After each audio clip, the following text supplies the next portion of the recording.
విద్యార్థి ఉద్యమానికి తట్టుకోలేకుండా బంగ్లాదేశ్ ప్రభుత్వం పతనమైపోయింది. హసీనా బయట పోవాల్సి వచ్చింది.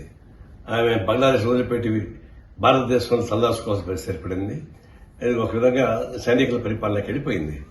ఇది ప్రజాస్వామ్యం లెక్క చేయకుండా నియంత్రణ పరిస్థితి ఉండడం వల్ల ప్రతిపక్ష పార్టీలు కూడా ఎన్నికల్లో పాల్గొకుండా బాయ్కాట్ చేశాయి.